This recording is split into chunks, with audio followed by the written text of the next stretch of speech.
to protect you, O father, against fatigue. Fatima, he ordered, bring me the Yemeni cloak and cover me with it. I brought him the Yemeni cloak and covered him with it. I then kept on looking at his face, which was glittering like the moon at the night on its fullness and perfection. No more than a while passed when my son Al-Hassan came in. Peace be upon you, mother, he greeted. Peace be upon you too, O delight of my eye and fruit of my heart, I replied.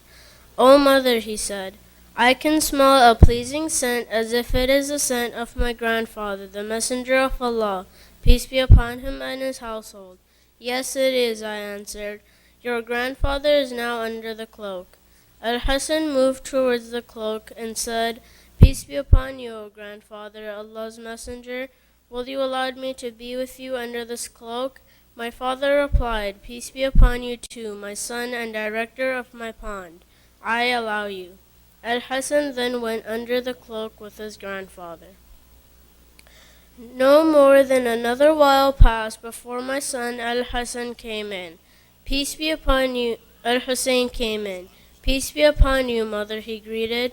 Peace be upon you too, O my son, delight of my eye and fruit of my heart, I replied. O mother, he said, I can smell a pleasing scent as if it is the scent of my grandfather, the messenger of Allah. Yes, I answered. Your grandfather and your brother are under the cloak. Al-Hussein then approached towards the cloak and said, Peace be upon you, O grandfather. Peace be upon you, O he whom Allah has chosen. Will you allow me to be with both of you under the cloak? My father replied, Peace be upon you too, O my son and intercessor of my people. I allow you. Al-Hussein then went with them under the cloak.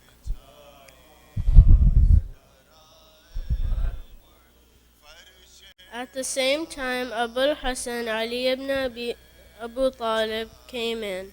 Peace be upon you, daughter of Allah's messenger, he greeted. Peace be upon you too, O Abul Hassan and commander of the faithful, I replied. He then said, Fatima, I smell a pleasing scent, as if it is the scent of my brother and cousin, the messenger of Allah. Yes, I answered. He is there with your two sons under the cloak. Ali moved towards the cloak and said, Peace be upon you, O Allah's messenger. Will you allow me to be with you under the cloak? My father replied, Peace be upon you too, O brother, successor, vicegerent, and bearer of my pennon. I allow you. Ali thus went with them under the cloak.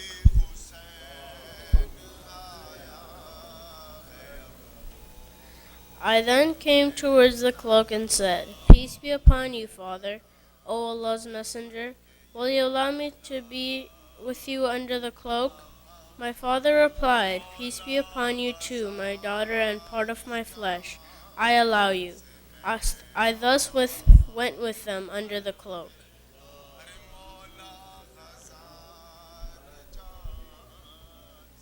When all of us sat under the cloak, my father, the messenger of Allah, took hold of the two edges of the cloak with one hand, pointed to the sky with his right hand, and prayed, O Allah, these are my people, these are my true household, my unique people, and my kin. Their flesh is my flesh, their blood is my blood.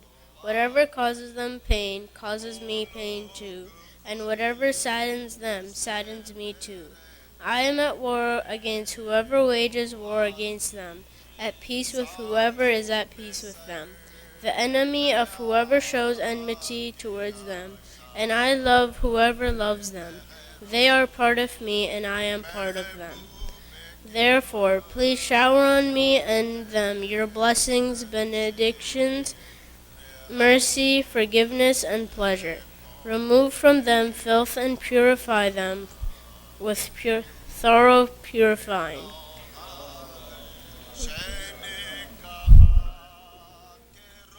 Meanwhile, Allah the Almighty and All Majestic said, O my angels and inhabitants of my heavens, verily I have not created any well-established sky, extended land, land, glowing moon, shining sun, revolving planet, flowing ocean, or moving on ark, except for the love of these five individuals who are now under the cloak.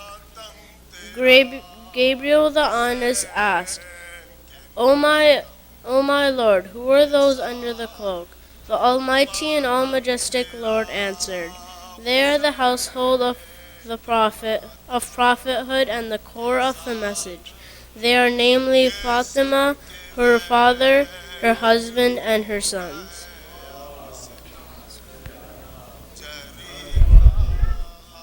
O my Lord, Gabriel asked, will you allow me to descend to the earth to be the sixth of them?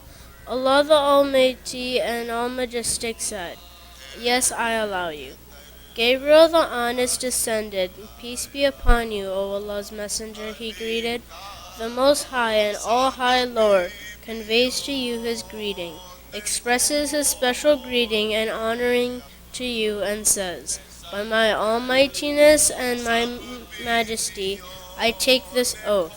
I have not created any well-established sky, extended land, glowing moon, shining sun, revolving planet, flowing ocean, or moving on ark, except for your sake and love, and for your love. He has then allowed me to join you under this cloak. Will you, O Allah's Messenger, allow me?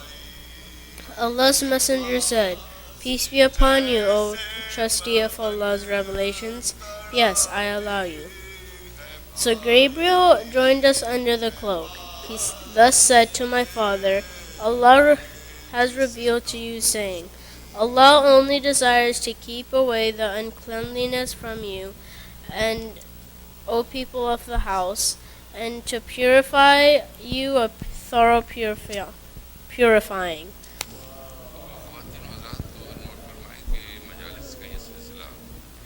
Ali then said to my father, O Allah's Messenger, please tell me, what is the value of this gathering of us under this cloak in the sight of Allah?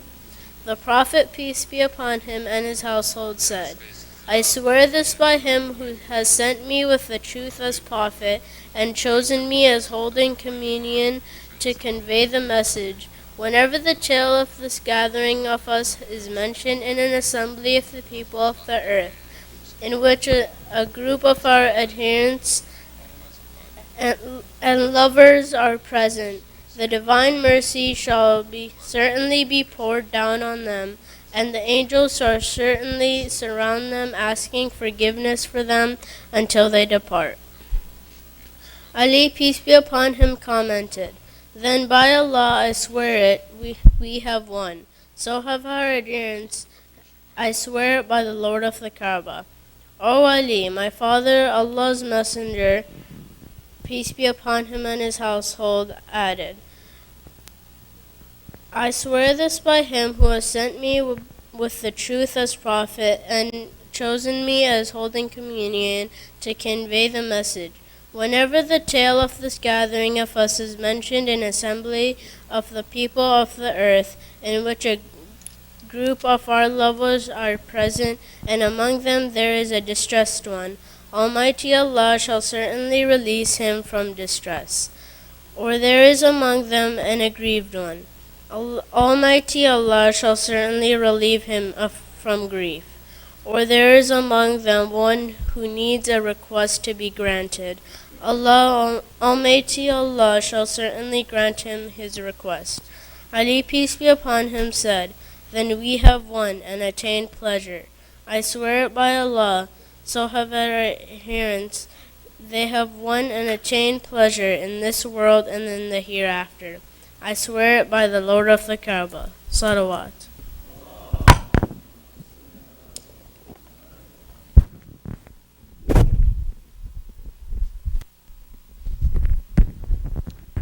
Now I'd like to request Brother Muhammad Ibrahim to come recite a short salam. Salawat. Allah.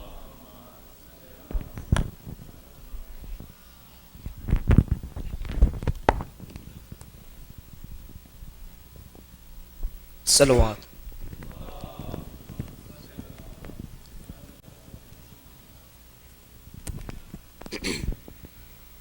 Zainul Abidin, tell us of what happened to you. Zainul Abidin, tell us of what happened to you. Oh Zainul Abidin, tell us of what happened to you. Of the letters the Kufen sent, with Hussein to the land you went. Of the letters the Kufen sent, with Hussein to the land you went, that you have come with your back bent. Kufa, supporting Umayyad to kill. Kufa, so much holy blood did you spill. Kufa, how could you let us down this way? Kufa, to Hussein you stopped the water. Kufa, my father, how could you slaughter? Kufa, how could you let us down this way? Zainul Abidin, tell us of what happened to you. Oh Zainul Abidin, tell us of what happened to you. Oh Zainul Abidin, tell us of what happened to you. When they captured you on that night, taken to Sham after the fight. When they captured you on that night, taken to Sham after the fight, that you have come with your hair white. Sham, shamelessly parading us, why? Sham, you made Sakina cry and cry. Sham, never did we face such sorrows. Sham, we were buried under your sun. Sham, you made Zainab an old woman. Sham, never did we face such sorrows. Asham, Asham, Asham, Asham. Zainul Abidin, tell us of what happened to you. Oh Zainul Abidin, tell us of what happened to you. Oh Zainul Abidin, tell us of what happened to you. Salawat.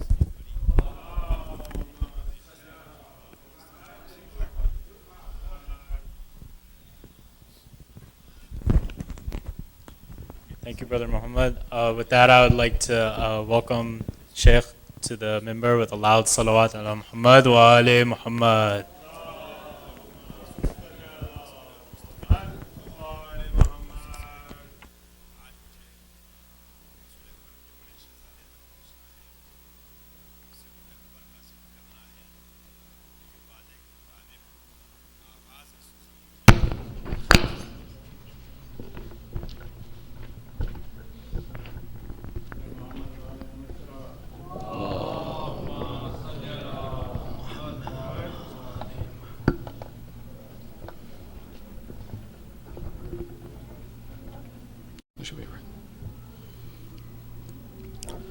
رحم الله من يقرأ سورة الفاتحة.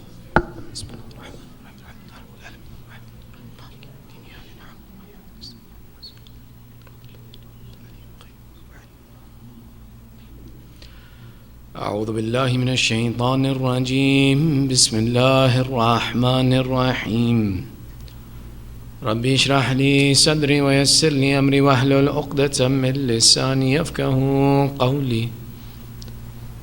الحمد لله رب العالمين، ثم الصلاة والسلام على سيدنا ونبينا وحبيب إله العالمين أبي القاسم محمد.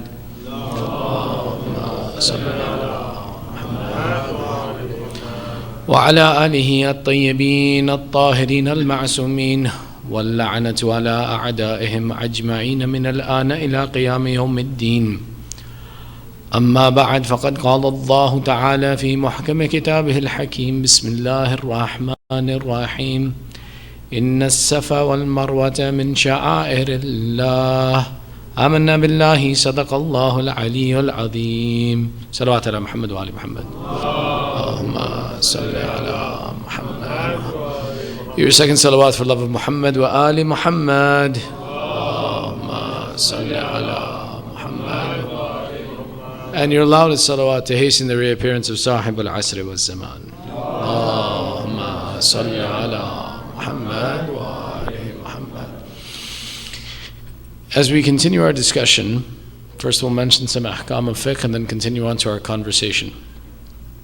When it comes to the place of salat and where we recite our salat, there are some conditions that have to be met for us to be able to pray salat in a particular location. We'll mention a few of these today.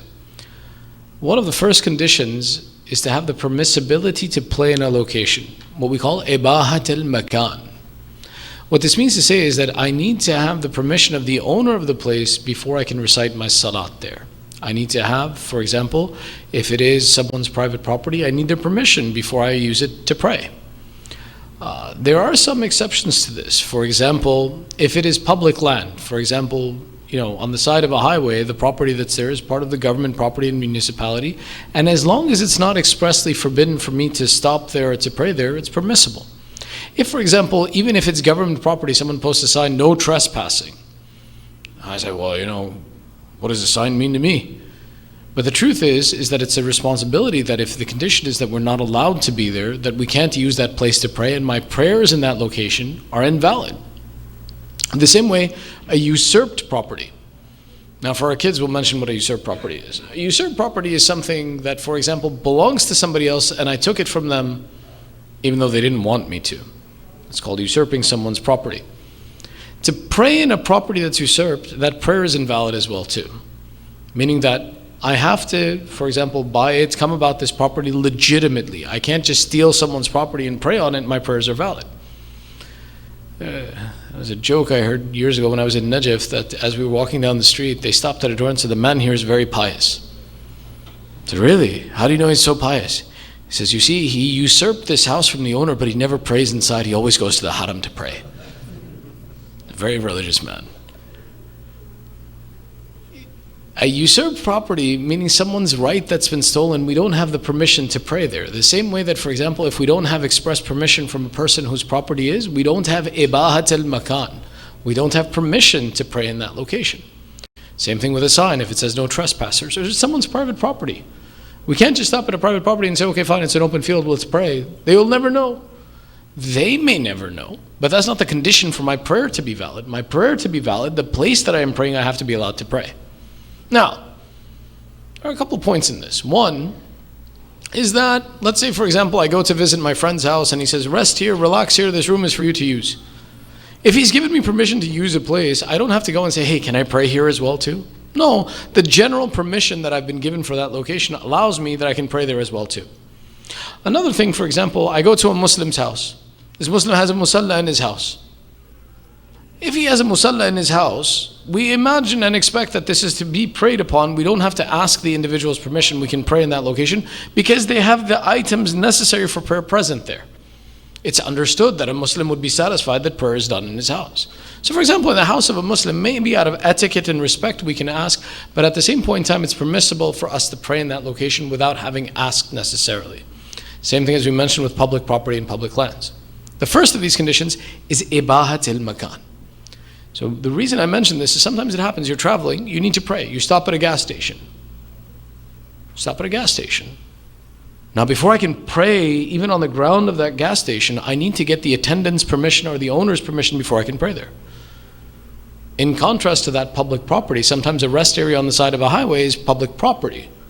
That property for me to pray on, it's okay for me to utilize that location, but otherwise I have to be careful. Just simply the fact that it's an open ground doesn't mean I have the right to pray on it. I have to make sure that I have permission. The second point of the place where I perform salat is that that ground has to be firm and able to support me, that it doesn't move in the process of me praying. What I mean by that is that, for example, I can't pray on a pile of straw. I can't pray on, for example, a pile of moving sand or rocks that are moving. It has to be a firm and stable place where I can stand without wobbling and moving around, and I can prostrate my head without the ground under me moving and shifting. Where this is most relative is, you can't pray on the couch. Meaning the couch is not a firm place. When I stand on it, my feet sink in, I move around. When I perform sajda on it, the place is not firm. Cushions in general are not a place that I can perform salat. It doesn't fit the criteria of being a stable place where I can perform my salat. The third of these conditions that we mention is that we have to ensure that the place that we are praying is tahir and pak, meaning it's pure, it's clean. Now this is an interesting one that we'll mention. When it comes to the idea that the place has to be pak and clean, it doesn't mean that I have to go through, for example, a lengthy process of determining is it clean, is it dirty. If I can see the place that it looks clean, it's permissible for me to accept that this place is clean. Unless if it has a color, a smell, and please don't try this, don't taste it. But if it has a color, smell, or taste of something that's impure, that place is impure. But qa'idat tahara, the rule of tahara, says that everything is pure and clean for us except something that has a sign of uncleanliness in it. So in general, when I look at a place, I can assume that it's clean and it's permissible to pray there. If, for example, that the place is najis, if it is dry, I can still pray there, but the place of my sajda has to be place that is pak and pure, meaning it has to be tahir. The places where my hands go, it can be najis, it's okay, as long as it doesn't transfer najasa to me, that I don't become najis by praying on this location, it's possible. But taharat and paying attention to taharat al-makan, we've come up with a solution for this to ensure that a place is tahir for us. We call this the musalla, or the sajjada, or the jah namaz. What we essentially do is that we take something with us that we ensure and we know that it's clean and pure, and we preserve it cleanly and purely and put it to the side. And when it comes time to pray, now I don't have to ask questions. Is this clean? Is that clean? Where did this come from? Where did that come from? I can take this clean piece of cloth that I've saved, this musalla, this sajjada, this jah namaz, put it on the ground. And as long as the top of that musalla is clean, I don't have to worry about what's under it being clean or unclean. I can pray on it with confidence. Which is one of the reasons why we keep this around with us, so that we have a place that's clean to pray, and it's one of the reasons why these are so important to us, is that we know that it's tahir, it's pak, and it's permissible to pray. Now, some of you may have seen this. Everybody's okay? Little side note? Sallu ala Muhammad wa ali Muhammad. Allahumma salli ala Muhammad wa ali. You may have seen this, and especially for the Indo-Pak community, it's a bit more common. You see a musalla laid in someone's house and they turn over the corner. We ask them, why'd you turn over the corner? One of the things they tell you as a child is so that shaitan doesn't pray here. Baba, shaitan doesn't need your musalla to pray, okay? As a matter of fact, shaitan is someone who has worshipped Allah on this earth alone for 6,000 years. There is not a spot on this earth where shaitan did not do sajda to Allah. Remember something, shaitan's problem is not with Allah. Shaitan loves Allah. Shaitan is ready to worship Allah. He hates you and me. We're the problem with shaitan. Folding that corner isn't the reason that shaitan doesn't pray here. Baba, we want shaitan to pray. Worship Allah, it's good. Maybe he'll bother us less if he's worshiping Allah. The reason that that corner is actually folded is to make sure that that place where you're doing sajda stays pure and clean. That nothing happens, nothing falls on top of it. So it has nothing to do with shaitan. We fold the corner and we keep the sajjada in general, the musalla in general, and the reason that we preserve it, so that we make sure that we have purity of the place that we pray and we don't have any doubts that is this clean.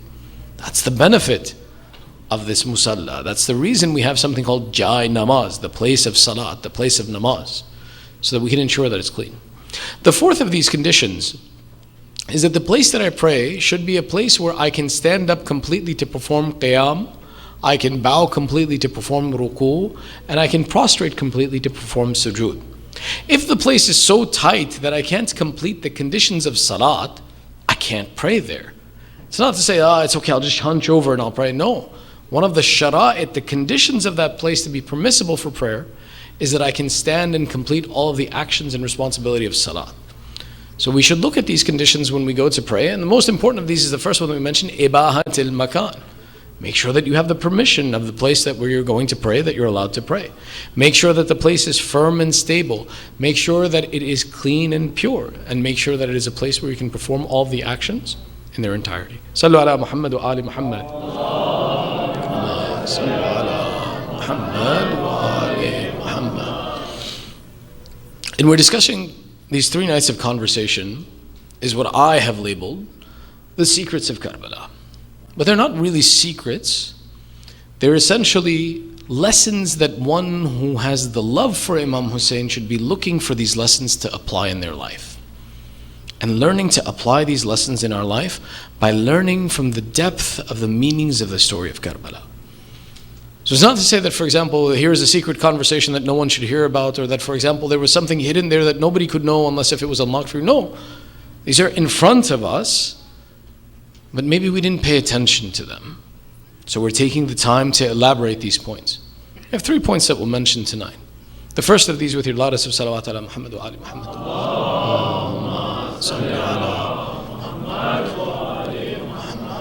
The waqia of Karbala is treated very differently than every other shahadat of the Ahlul Bayt. Our 7th Imam was oppressed, spent years of his life in prison, suffered through great difficulties. Yet his own son, our 8th Imam, when he gives advices to his companion Ibn Shabib, gives him advices that talk about the weeping of Imam Hussein, not on the weeping of Imam al-Kadhim. Ya ibn al-Shabib, in kunt baqiyan ala al-shay, fabqi ala al-Hussein. Ya ibn al-Shabib. There are many advices Imam Radha gives. The reason that I mentioned, that's not just Imam Radha, Imam Sadiq gives, Imam Askari gives, Imam Zain al-Abidin gives, Imam Baqir gives, all of the Ahlul Bayt enforced and insisted and talked repeatedly about the crying on Imam Hussein. This advice from Imam Radha, the reason I mention it is that honestly you would think that Imam Radha, his father was oppressed. His father suffered greatly. But when he's giving an advice to the mu'mineen, and through the direction of this Ibn Shabib, he's saying, oh son of Shabib, if you cry about something or if you have to weep about something, cry about my grandfather Hussein. This crying for Imam Hussein is really important. That's why the Ahlul Bayt constantly stress about the idea of crying over Imam Hussein. They constantly remind us and tell us, and they taught by example, that Imam Radha, in the court of the Khalifa, would cry for Imam Hussein. Imam Sadiq would hold a majlis in his house, and when the poet would become tired of hearing them cry, would want to stop, and Imam Sadiq would say, why did you stop? He'd say, Ibn Rasulullah, I can't take the sound of your house crying. And Imam Sadiq said, well, keep reciting. Imam Zain al-Abidin is the one who cried for 34 years. And when he was said, it's been 34 years, haven't you cried enough? Imam Zain al-Abidin replied, he says, Yaqub lost one son. I saw 18 of my family members killed. Yaqub wept until he lost his sight. Then what is my condition, one who has lost so much? Meaning that the message that was given to us is that this crying is not for some and not for others, rather it's something to do for everyone. And that it's not something that will pass us with a period of time, it's something that will be continuously a part of our life. If you really think about it, it is within itself a miracle Look at, for example, even the statement of Sayyidah Zahra salamullahi alayha, salawat ala Muhammad wa ala Muhammad. Allahumma salli ala Muhammad. When she talks about her father, she says, my father is that great personality who at his separation, my tears increase. Meaning the relationship with Ahlul Bayt is different. Most people, someone dies, as the days pass, your crying reduces. Sayyidah Zahra says, I lost someone whose loss is so great upon me that the further away I am from him, the more the pain is in my heart. This love of Ahlul Bayt is something special, and this love of Imam Hussein is something special. And it's actually a recommendation to cry on Imam Hussein. You see, crying for a difficulty in life can take away the thawab that Allah gives you for that action. See, the only action that's rewarded with Allah is one that has patience. Right? We read in the Quran, الَّذِينَ إِذَا أَصَابَتْهُمْ مُصِيبَةٌ قَالُوا إِنَّا لِلَّهِ وَإِنَّا إِلَيْهِ رَاجِعُونَ فَبَشِّرِ الصَّابِرِينَ. So أَشِّرِ الصَّابِرِينَ الَّذِينَ إِذَا أَصَابَتْهُمْ. Allah says that the patient ones are the ones who receive a reward. To be patient in something is that the consequence of that difficulty isn't felt by those around me, that I don't take out my problems on the people around me, that my problems are for me to handle, and that it shouldn't be that if I go through a difficulty, everybody suffers through it. That's what patience is. Now, if that is the definition of patience, then when, for example, something bad happens to me and I begin weeping about this subject, I have now exposed and brought my weeping and my sorrows, and I may have reduced the status of the reward I'm receiving for that trial and tribulation. So Imam Radha, the advice he's giving, in kunta baqir ala shay, if you have to cry about something, if something makes you sad, fabqi lil Hussein, cry for Hussein. Because now instead of losing the reward of that action, that crying becomes mustahab, because it's the sunnah of Ahlul Bayt to cry on Imam Hussein. It becomes an action of thawab.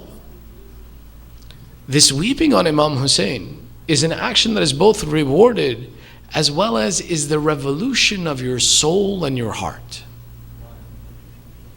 Let me explain what I mean by that. When we talk about the revolution of Imam Hussein persists till today, there are two elements to this. There is the external revolution of Imam Hussein, that the statement of Imam Hussein of standing up against oppression, hayhat min al-dhilla, we are far from disgrace. We refuse to submit ourselves to oppression. That is one message, that when you see injustice, when you see misappropriation and abuse of people, we, the followers of Ahlul Bayt, have to follow the example of Imam Hussein and stand up against oppression. This is the public example. The internal example is that message of Karbala is constantly something that brings a revolution and brings us closer to the path of Allah. And that's where this crying brings us closer back to the path of Allah. There is no one who weeps for the cause of Imam Hussein except that in that moment of his crying for the Masa'ib of Aba Abdullah, he wishes he was a better person. He wishes that he was someone the Imam was happy with. He wishes that his love for that Imam was true. That's that internal revolution that constantly brings us back to the path of hidayah and guidance. The Ahlul Bayt, when they teach us to cry and they set the example to cry, the instruction there is to understand something, that this will bring you back to the path of Allah, that within the example and the masa'ib of Imam Hussein is the guidance to the path of truth and justice. Which may be one of the understandings of when we see the statement, right? Inna al-Husayna safinatun najat wa misbah al-huda. That certainly, that this Hussein is the ark of salvation and the lamp of guidance. When someone asked our sixth Imam, are you not all arks of salvation? The Imam replied, yes, but the ark of Hussein is broader and faster than us. Meaning that there are more people can take the benefit of the guidance of Aba Abdullah. More people will follow the example of Aba Abdullah and find hidayah in the example of Aba Abdullah than all the rest of us A'immah. This is the case because that love and that emotion that we feel for him brings us back to the path of Ahlul Bayt. This crying for Imam Hussein is important. So much so that the Imam explained, he says, if you make people cry, you will get Jannah. If you cry, you will get Jannah. If you fake your crying and force a tear, a fake tear the size of a wing, I say that Allah will give you a reward in paradise for this. I mean, it's something we should do and promote because it will revolutionize and bring that revolution to our hearts. But there's a technique to this. And that is that you have to teach your children about this. When you come to the majlis, don't send your children, okay, you go, and separate yourselves. When you come to the majlis, keep your children with you. This culture needs to be educated. That child needs to sit in front of you and with you to understand that this emotion is something that's good, that expressing this emotion is important, and that it's a good thing that we do this action. You are the greatest example for the next generation. Look at the culture we live in that looks down on the idea of crying and considers it an emasculate action. You are the counterpoint to the voice of society. That child needs to learn from you. They need to learn the etiquette of this majlis. It's good that they're here, but to teach them this aspect of having an emotional relationship with Imam Hussein comes in the generations that we teach. And it's important that they see us. It's important that they're involved with this example. But if I want to bring a change in my life, if I want to be a better Muslim, one of the ways that I do it is by looking at these narrations that keep telling us about the crying for Imam Hussein. We keep hearing about this crying, we keep seeing this crying. We see the Ahlul Bayt weeping over this cause. It's a lesson that there is something there that we need that will be a faster way to bring a change and positive development in us than without it. And to do that is why the example is given. Whatever your difficulty may be, cry over Hussein. In a very famous story, when you go into the city of Najaf, may Allah give us all tawfiq to go to Ziyarat of Amir al-Mu'min. In front of the doors of Amir al-Mu'mineen, there are two doors. On this side is Muqaddis Ardebeli, on this side is Alama Hilli. To the right of Alama Hilli, there's another door. You'll see some people go in that door. That is actually the grave of Sayyid Mustafa Khomeini, the young son of Imam Khomeini who was killed in his youth. The famous story goes that Sayyid Mustafa was assassinated. He was a young man. His father, Imam Khomeini, lost his son, but he wouldn't cry. He said, you need to weep for your son. It's okay. Even our Prophet wept over the loss of his children. It's okay. He wouldn't cry. Eventually, they said a majlis. And they recited the Masa'ib of Ali al-Akbar. And then Sayyid Khomeini cried. That whatever your difficulty in life is, look at the example Imam Rada is teaching. You want to cry about something? Cry for Imam Hussein. This is one of the lessons. You lose your family. What do we do when we lose our family? We hold the majlis of Imam Hussein.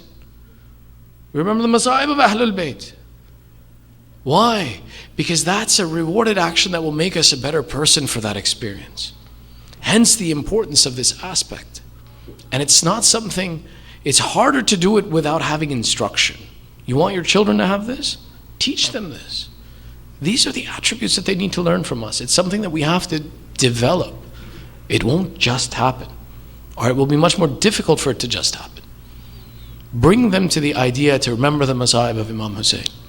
Bring them to the idea that when you go through a difficulty, let's go listen to a majlis. Let's go mention the Masa'ib of Ahlul Bayt. Let's go remember them so that there is a reward in this action for us. There's a process to this. The second point in our discussion tonight, Sallu ala Muhammad wa ali Muhammad. Allahumma salli ala Muhammad wa ali. We're a little short on time, but inshallah I think I can do this. So work with me and inshallah stay awake and we'll work together. In the verse that we began our discussion with, we talk about in Surah Baqarah, verse number 158, Inna as-Safa wal Marwa min sha'airillah. Allah says that the mountains of Safa and Marwa are from amongst the symbols of Allah. Allah explains that there can be something that's absolutely normal, but then when it is tied to an action that reminds us of Allah, it becomes a symbol of Allah. And its status changes. It's not just like any other mountain. Therefore Allah says these two mountains in which you perform sa'i, and it becomes a part of your hajj, and the dhikr of Allah is performed here, has changed these from normal mountains into something that is sha'airullah, that is a remembrance of Allah, that reminds us the remembrance of Allah.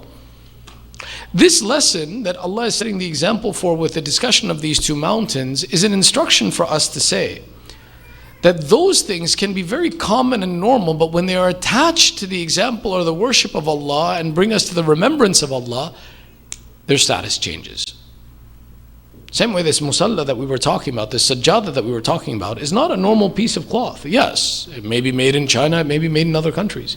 But its affiliation with the worship of Allah changes its status and makes it something special.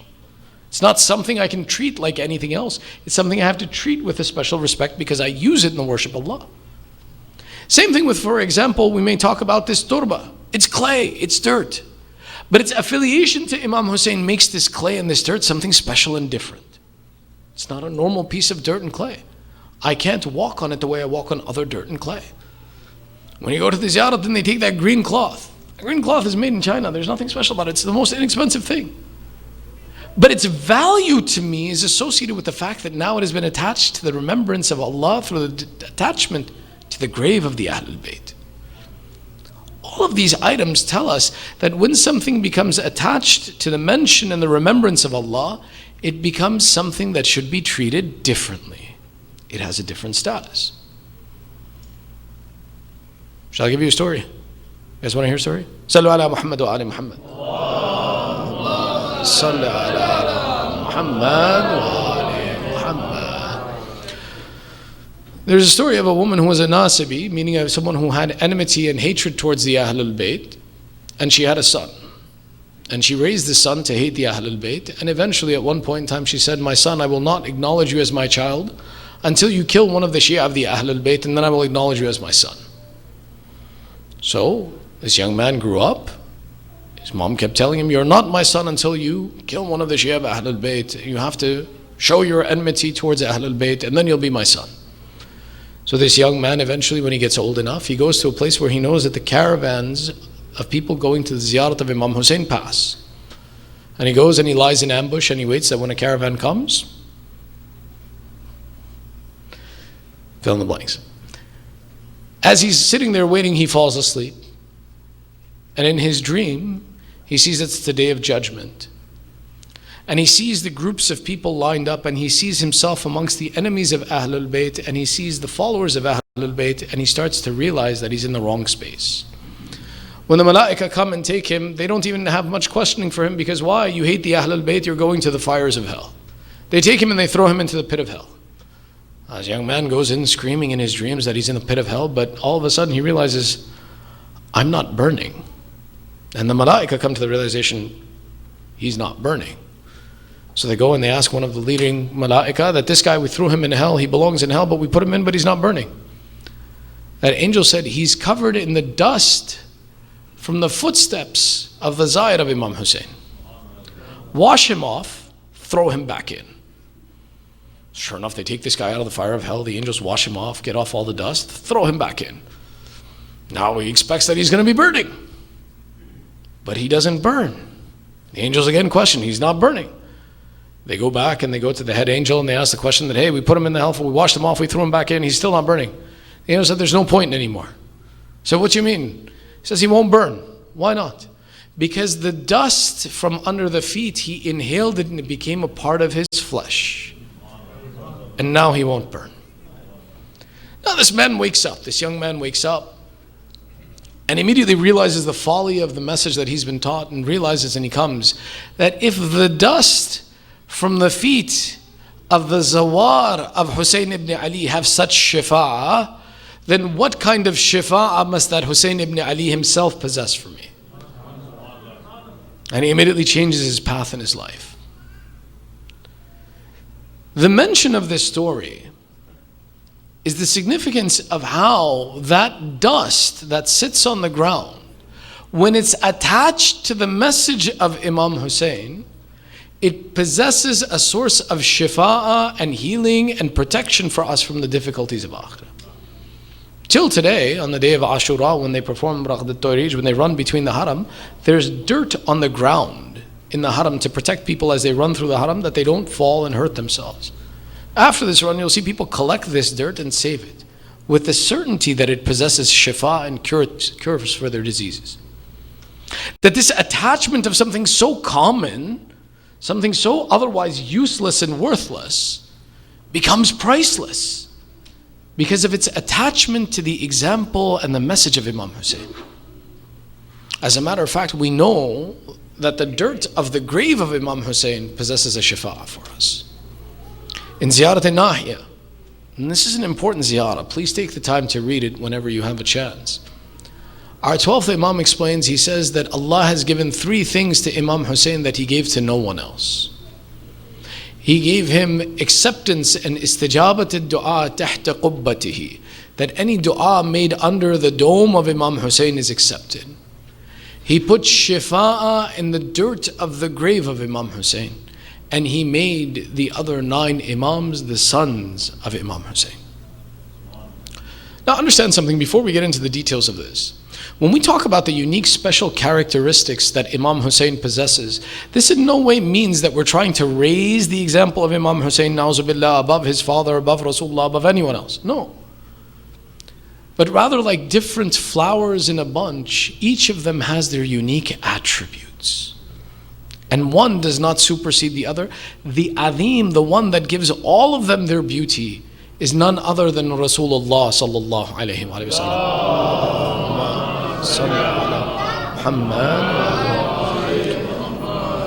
All of the fadail of Amir al-Mu'mineen. Amir al-Mu'mineen himself says that it is Rasulullah who taught me 1,000 doors of knowledge, from which 1,000 doors of knowledge Allah opened for me. Meaning that whatever Amir al-Mu'mineen is, he says, Ana abdum min abidi Rasulillah. I am a slave from amongst the slaves of Rasulullah. When we talk about the fadail of Imam Hussein and the great status that Imam Hussein has, it's because of his attachment to Rasulullah that he has this great status. It's in no way a superseding of the example of Rasulullah. No, his honor and dignity is because of his affiliation with the religion of his grandfather. When he says, I did not leave except except to correct the flaws in the nation of my grandfather. Meaning whatever he does is under the name of Rasulullah. So these 3 attributes that we talk about are uniquely his. Yes, they're uniquely his because of his sacrifice, but that doesn't mean that he's greater than Rasulullah. No. His honor and his dignity is because of his attachment to Rasulullah. This honor that he possesses is because of his association with Rasulullah. So when we say that, for example, one, that under his dome, that sacrifice that he made, whatever dua we make, Allah accepts, is because of his affiliation to the religion of Rasulullah. When we talk about that the other 9 ma'sumeen, the other 9 imams are from his lineage and his children, it's because of the azamat of his sacrifice of his children, his family, his life in the way of Allah that Allah honored him with this status. And when we talk about that, Allah put shifa in the dirt of the grave of Imam Hussein. That understand something, us as human beings, we're made of dirt, we're made of teen, we're made of clay. It is haram for a human being who is made of clay to eat dirt. Yet the example of Imam Hussein is that not only is it permissible to eat from the dirt of his grave, but rather it is a cure for all of your sicknesses and diseases in the dirt of the grave of Hussein ibn Ali. Such is the status. Now, it doesn't mean we take spoonsfuls of this. No, it's a small amount that you take and you mix it with water from the grave of Imam Hussein. And it's shifa for every disease and sickness that it possesses. But what we see in this example is that when we take something even as common as dirt and clay, and attach it to the example of Imam Hussein, it has a benefit to it that benefits us that can't be replicated elsewhere. Now, are you ready for the secret? Ready? Then tell me something. If the dirt in the grave of Imam Hussein has shifa for you, then what do you think happens when you eat the niyaz that's provided in the name of Imam Hussein for you? You see, the same way we're giving the example in this, that you can take something common and make it special, the same is true of that food that's served in the name of Imam Hussein. That its affiliation to Imam Hussein means we have to treat it differently. You can't treat it like everything else. And it's not something that, for example, isn't special. As a matter of fact, if it wasn't by the barakat of Imam Hussein, you would never have the opportunity to eat the food that's given in the name of Imam Hussein. Don't imagine it's your discretion. I'm choosing, I want it, I don't want it. It's here today, it'll be here tomorrow. No. Any opportunity you get to receive something in the name of Imam Hussein is something special. It's unique. Treat it as that. Meaning that this is something that we possess, and alhamdulillah, by the barakat, that which is given in the name of Imam Hussein, we have the opportunity to receive. And you'll see that people in other nations and other places have this appreciation for it, and something in our communities, in our country, in a land of plenty, we've become indifferent to it. Take it or leave it. I'm not that hungry today, or I don't like this food today. I'm not saying eat your fill of everything that's offered and you have to eat everything, but give it the honor and dignity and respect that it deserves. Treat it as something special.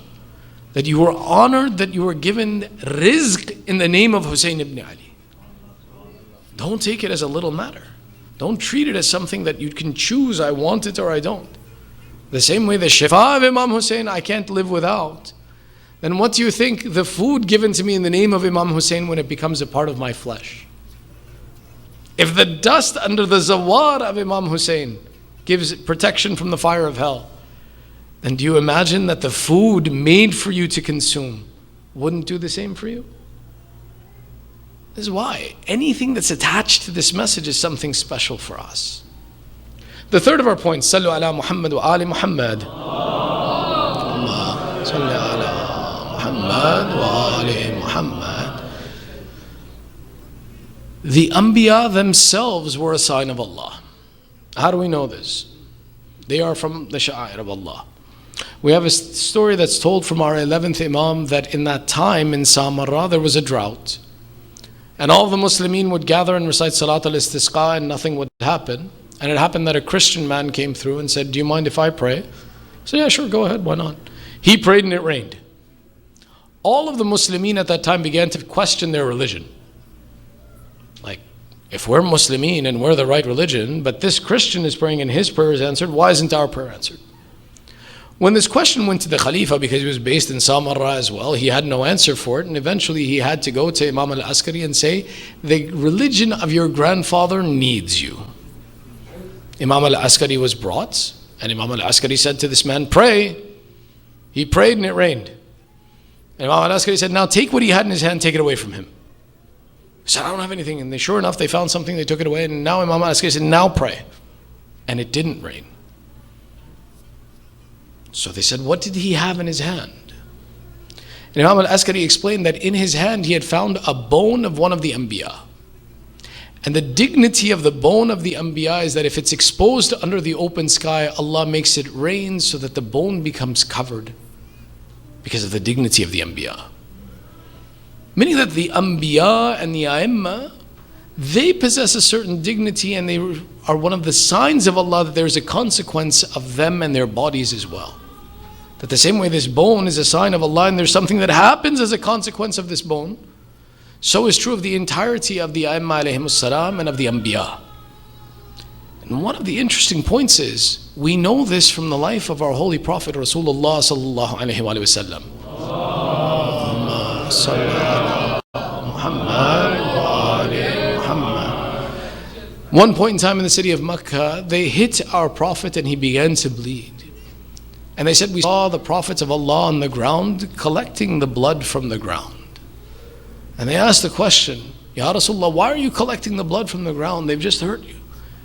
He says, the blood of us Anbiya brings the adhab of Allah on a people. Remember the story of Nabi Yahya? Nabi Yahya was killed. His head, they said, the blood from his head was like a poison on the ground, like an acid that would eat away at the ground. And they could not figure out how to stop this action until they killed the king who commanded the killing of Nabi Yahya. Meaning that the blood of the Anbiya is something special, is something different, and it brings about the punishment of Allah on this ground. And our Prophet was rahmatul lil alameen, was a mercy to humanity, such that even when, for example, he was hurt and in difficulty, he did not want the people to suffer even the punishment they deserved from that action. This is rahmatul lil alameen. The same is true of the blood of the awsiya. Now the blood of the awsiya, the blood of the A'imma alayhimus salam, is also something that could bring about the punishment of Allah on this earth. Which is why one of the descriptions that they say at the time of shahadat of Imam Hussein, that the skies turned red and black and the earth quaked from the spilling of the blood of Imam Hussein. There's even some narrations that talk about that. Ibn Abbas says that on the night after Ashura, I saw in my dream that Rasulullah was in a disheveled condition. And I asked him, Ya Rasulullah, what has troubled you? And Ibn Abbas says, in my dream I saw Rasulullah. He says, I have been in the field of Karbala collecting the blood of my son Hussein from the sands of Karbala. And I have not yet finished because they have killed my Hussein in such a way that they have mixed his blood with the field of Karbala. Why would Rasulullah be collecting this blood if it was not that it brought about an azab upon the people? One of the things that Imam Hussein does in the field of Karbala is that his own blood, when he is alive, he doesn't let it fall to the ground. This blood of Imam Hussein is not normal, which is why it was something very difficult for us to read and to understand. When Mukhtar captured Harmala, he said, Harmala, what did you do in the field of Karbala on the day of Ashura? Harmala says, I shot 4 arrows on the day of Ashura. The first of these arrows pierced the water skin that was in the teeth of Abu al-Fadl Abbas. I swear I saw the life of Abbas leave his eyes as the water from the skin emptied. Harmala, what was the second arrow that you shot? I shot the arrow at the neck of the infant in the arms of Hussein ibn Ali that made that infant flap like a bird in the arms of his father. There are 2 descriptions, both are equally painful. One describes Asghar, that infant who had been thirsty for 3 days, in the arms of his father, flapped like a bird who has been entrapped before he dies. Another describes and says that Asghar, that infant who was thirsty for 3 days, who had had no nutrition, that when his neck was cut from ear to ear, we saw him move in his father's hands like a fish out of water. This would have been enough that Harmala should be killed for this action alone. The third arrow, Harmala, what was the third arrow that you shot? He says when Hussein ibn Ali was alone and he was shaking on his horse and leaning from side to side, I shot an arrow at the chest of Hussein ibn Ali. The description of this arrow is painful. They say that when Abu Abdullah was alone and they found a way to control him, they had made 3 circles around him. The closest circle would throw stones, the second would throw spears, and the third that was further away would shoot arrows. They describe that one man threw a stone, it hit the forehead of Abu Abdullah and he started to bleed. Abu Abdullah, not wanting that blood to hit the ground of Karbala, lifted the corner of his shirt to wipe the blood. Harmala says, in that moment, the liver of Hussein ibn Ali was exposed to me. I shot at him a 3-headed arrow that pierced the chest of Hussein. Remember something, O mu'mineen. My Imam is not only the one who was killed by arrows and spears and swords, but Harmala says, I shot at him a poisoned arrow that struck him. Hussein ibn Ali is that Mathloom who was poisoned as he was killed as well in the field of Karbala. Listen to the description. They say that Hussein ibn Ali tried to pull the arrow from his chest out. It would not come. He tried to pull it to his side. It would not come. They said, my Imam pushed the arrow through his chest and pulled it from his back. And blood began to pour from the chest of my Imam. My Imam did not let that blood fall on the floor.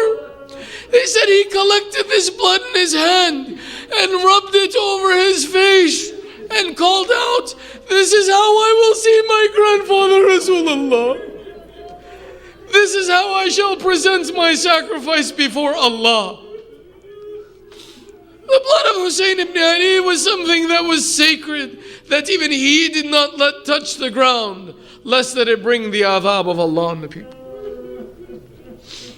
ألا لعنة الله على القوم الظالمين وسيعلم الذين ظلموا أي منقلب ينقلبون. With tears in your eyes. ندعوك باسمك العظيم الأعظم الأعز الأجل الأكرم. يا الله يا الله يا الله يا الله يا الله يا الله يا الله يا الله يا الله يا الله يا محمود بحق محمد، يا أعلى بحق علي، يا فاطر السماوات بحق فاطمة، يا محسن بحق الحسن، يا قديم الأحسان بحق الحسين. Oh Allah, accept this small ibadat from us. Ya Allah, forgive our sins, cover our flaws. Ya Allah, keep our children on the upright religion of Ali Muhammad. Ya Allah, we have gathered here with hajat. By the right of the mention of Masa'ib of Aba Abdullah, fulfill the hajat of the mu'mineen. Ya Allah, those amongst our families, our communities, the mu'mineen who are suffering through sickness and disease, Ya Allah, give shafa'ah to the mu'mineen wherever they are. Ya Allah, those amongst the mu'mineen who are suffering through insecurity and danger, Ya Allah, give aman to the believers wherever they are. Oh Allah, hasten the reappearance of Sahib al-Zaman. Make us and our families from the upright supporters of Sahib al-Zaman. Entitle us to the shafa of Aba Abdullah in dunya and in akhirah. Matam ya Hussein.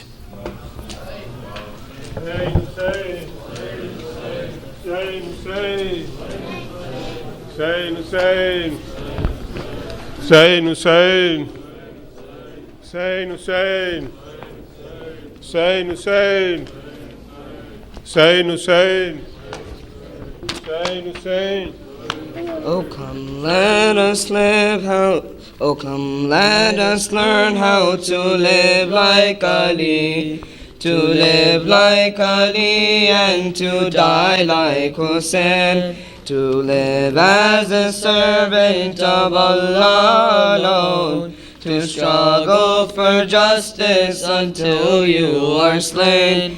Oh come let us learn how to live like Ali, to live like Ali and to die like Hussein, to live as a servant of Allah alone, to struggle for justice until you are slain. The gate of the city of knowledge, Ali, he learned from Muhammad and showed how to be. He learned from Muhammad and showed how to be.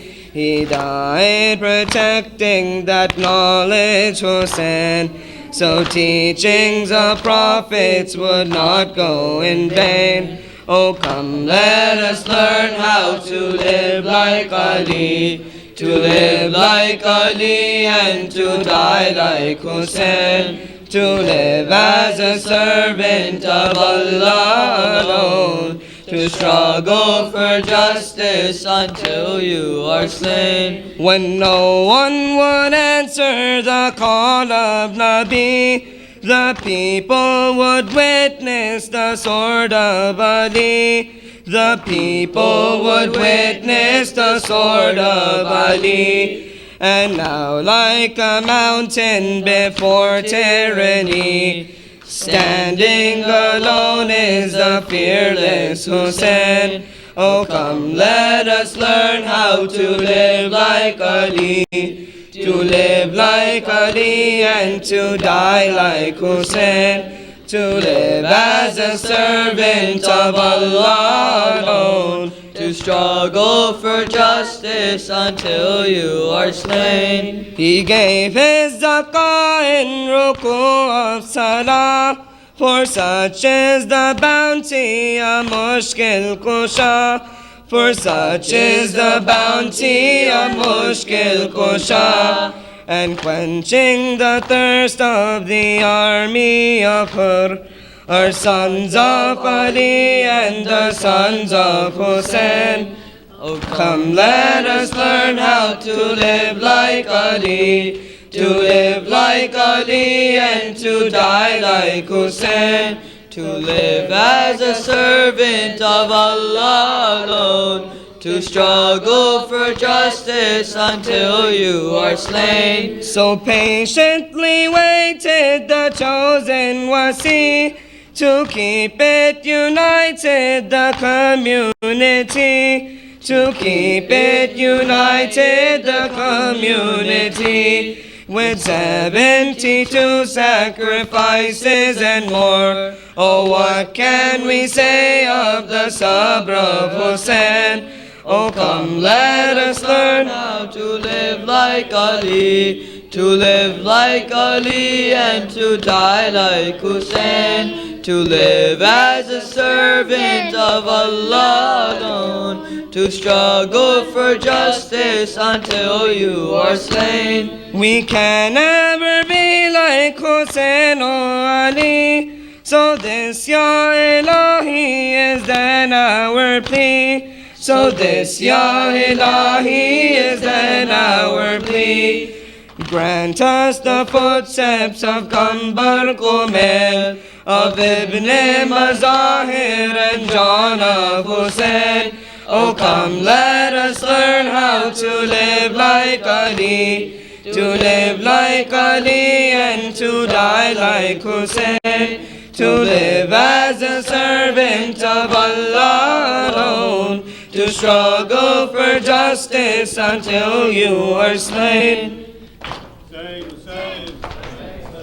Hussein, Hussein, Hussein, Hussein, Hussein, Hussein, Hussein, Hussein, Hussein, Hussein, Hussein, Hussein, Hussein, Hussein, Hussein, Hussein, Hussein. Let's raise the flag of Imam Hussein. Let's raise the flag of Imam Hussein. Let's raise the flag of Imam Hussein. Let's raise the flag of Imam Hussein. Let's raise the flag of Imam Hussein. Let's raise the flag of Imam Hussein until the existence of time, until the existence of time, until the sun ceases to shine, until the sun ceases to shine. With all our young, old, and our prime, we will speak out against this crime until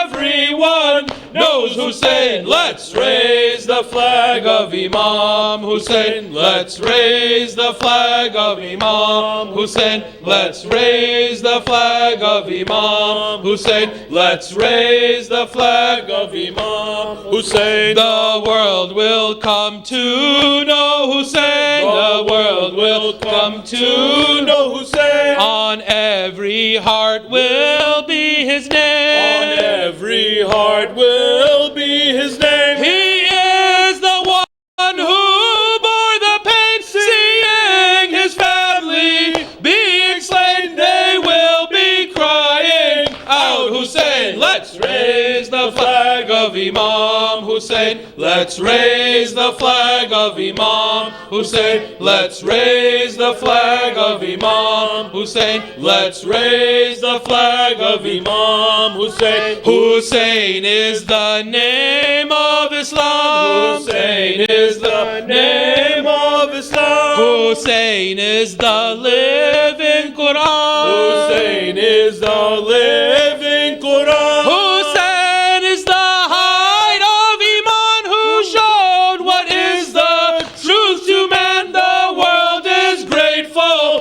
for Hussein. Let's raise the flag of Imam Hussein. Let's raise the flag of Imam Hussein. Let's raise the flag of Imam Hussein. Let's raise the flag of Imam Hussein. Ya Hussein, Ya Hussein, Ya Hussein, Ya Hussein, Ya Hussein, Hussein, Hussein, Hussein, Hussein, Hussein. Allahumma salli ala Muhammad wa ali Muhammad.